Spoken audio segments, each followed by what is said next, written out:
Hello ಸ್ನೇಹಿತರೆ, ರಾಹುಲಾಸ್ ಕಿಚನ್ಗೆ ಸ್ವಾಗತ. ಇವತ್ತು ನಾನು ಬೆಂಡೆಕಾಯಿ ಅವರೆಕಾಳು ಹಾಕಿ ಸಾಂಬಾರು ಮಾಡೋಣ ಅಂದ್ಕೊಂಡಿದ್ದೀನಿ. ಇದಕ್ಕೆ ಬೇಕಾಗಿರುವ ಇಂಗ್ರೀಡಿಯೆಂಟ್ಸ್ನ ನೋಡೋಣ ಬನ್ನಿ. ನಾನು 6 ಟೊಮೊಟೊ ತೊಗೊಂಡಿದ್ದೀನಿ. ಹುಳಿ ಜಾಸ್ತಿ ಇರಬೇಕಲ್ಲ ಬೆಂಡೆಕಾಯಿ ಸಾರಿಗೆ, ಅದಕ್ಕೋಸ್ಕರ 6 ಟೊಮೊಟೊ. ಬೇಕಿದ್ರೆ ಹುಣಸೆಹಣ್ಣು ಹಾಕ್ಕೊಳ್ಬೋದು. ಸ್ವಲ್ಪ ಕೊತ್ತಂಬರಿ ಸೊಪ್ಪು, 2 ಟೇಬಲ್ ಸ್ಪೂನ್ ಖಾರದ ಪುಡಿ, ಸ್ವಲ್ಪ ಕಾಯಿ, 1 ಈರುಳ್ಳಿ, ರುಬ್ಬೋದಕ್ಕೆ ಇಷ್ಟು ಐಟಮು. ಈಗ ಒಗ್ಗರಣೆಗೆ ಉದ್ದಕ್ಕೆ ಹಚ್ಕೊಂಡಿದ್ದೀನಿ 1 ಈರುಳ್ಳಿ. ಒಗ್ಗರಣೆದೆ ಮೆಣಸಿನ್ಕಾಯಿ ಬರುತ್ತಲ್ಲ ಅದು ತೊಗೊಂಡಿದ್ದೀನಿ 2. ಸ್ವಲ್ಪ ಕರಿಬೇವು, ಬೆಂಡೆಕಾಯಿ ಅರ್ಧ kg ತೊಗೊಂಡಿದ್ದೀನಿ. ತೊಳೆದು ಈ ಥರ ಹಚ್ಕೊಂಡಿದ್ದೀನಿ. ಅರ್ಧ ಕಪ್ಪು ಅವರೆಕಾಳು. ಈಗ ಒಂದು ಪ್ಯಾನ್ ಇಟ್ಕೋಬೇಕು.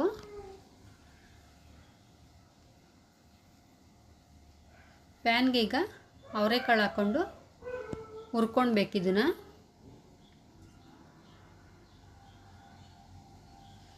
ನೋಡಿ, ಈ ಥರ ಹುರ್ಕೊಳ್ಬೇಕು. ಇದನ್ನು ತಿರುಗಿಸ್ಕೊಳ್ತಾ ಇರಬೇಕು, ಯಾಕಂದರೆ ಒಂದೇ ಕಡೆ ಇದ್ದರೆ ಕಾಳು ಕಪ್ಪಗಾಗ್ಬಿಡ್ತದೆ. ನೋಡಿ, ಈಗ ಅವರೆಕಾಳು ಹುರಿದಾಗಿದೆ. ನಾನು ಒಂದು ಬೌಲಿಗೆ ನೆನೆ ಹಾಕಿಕ್ತೀನಿ. ಸ್ವಲ್ಪ ತಣ್ಣೀರು ಹಾಕಿ ಒಂದು 5 ನಿಮಿಷ.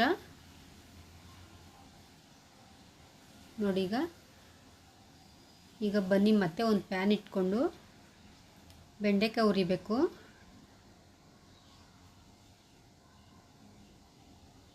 ನೋಡಿ, ಈ ಥರ ಬೆಂಡೆಕಾಯಿ ಹುರಿಬೇಕು. ಇದು ಅಂಟು ಬರೆದಿದ್ದ ಗಂಟನೂ ಹುರ್ಕೊಳ್ಬೇಕು.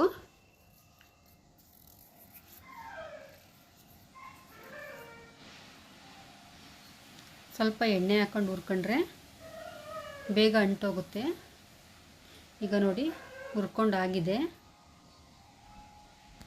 ನಾನು ಇದು ಒಂದು ತಟ್ಟೆಗೆ ಹಾಕ್ಕೊಳ್ತೀನಿ.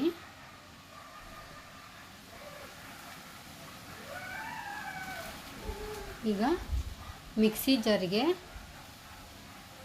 ಸ್ವಲ್ಪ ಕಾಯಿ, 1 ಈರುಳ್ಳಿ, ಟೊಮೆಟೊ,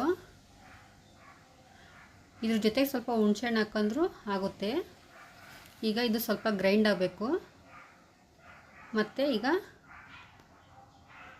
2 ಟೇಬಲ್ ಸ್ಪೂನ್ ಖಾರದ ಪುಡಿ,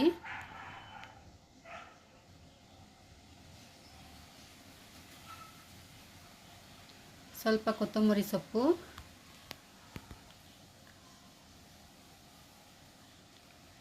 ಇದಿಷ್ಟು ಗ್ರೈಂಡ್ ಮಾಡ್ಕೊಂಡ್ರೆ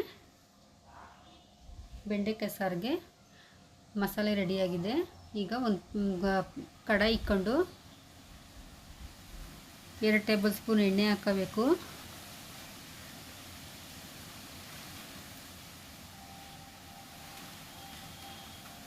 ಸ್ವಲ್ಪ ಸಾಸಿವೆ,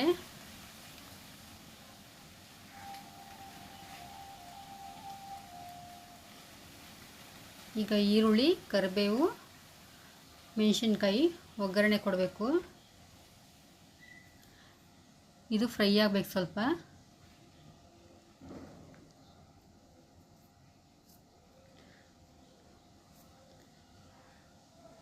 ಈಗ ನಾವು ರುಬ್ಬಿಕೊಂಡಿರೋಂಥದ್ದು ಹಾಕ್ಕೊಳ್ಳೋಣ.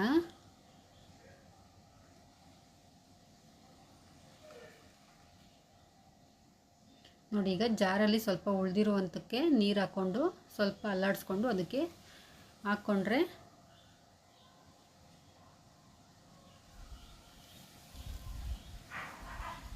ಈಗ ಅದನ್ನು ಫ್ರೈ ಮಾಡ್ಕೋಬೇಕು ಚೆನ್ನಾಗಿ.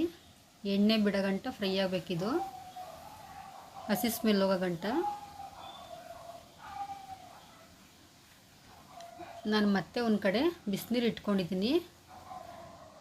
ಸಾಂಬಾರು ಬೇಗ ಆಗುತ್ತೆ. ಈಗ ನೋಡಿ, ನಾನು ನೀರು ಹಾಕ್ಕೊಳ್ತೀನಿ.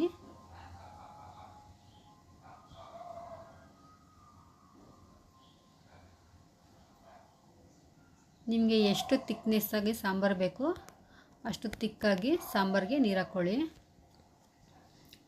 ಈಗ ಇದಕ್ಕೆ ನಾನು ರುಚಿಗೆ ತಕ್ಕಷ್ಟು ಉಪ್ಪು ಹಾಕ್ತೀನಿ.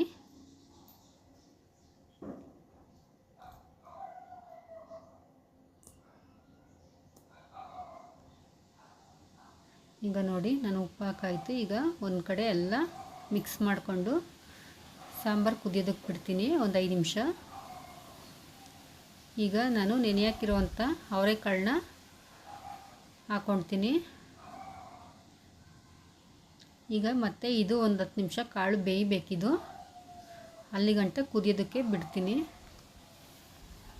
ನೋಡಿ ಕಾಳು ಬೆಂದಿದೆ. ಈಗ ಬೆಂಡೆಕಾಯಿ ಹಾಕ್ಕೊಳ್ತಾ ಇದ್ದೀನಿ. ಬೆಂಡೆಕಾಯಿ ಹುರಿದಿರ್ತೀವಲ್ಲ, ಹಂಗಾಗಿ ಒಂದು 5 ನಿಮಿಷ ಸಾರು ಮಳ್ಳಿದ್ರೆ ಸಾಕು.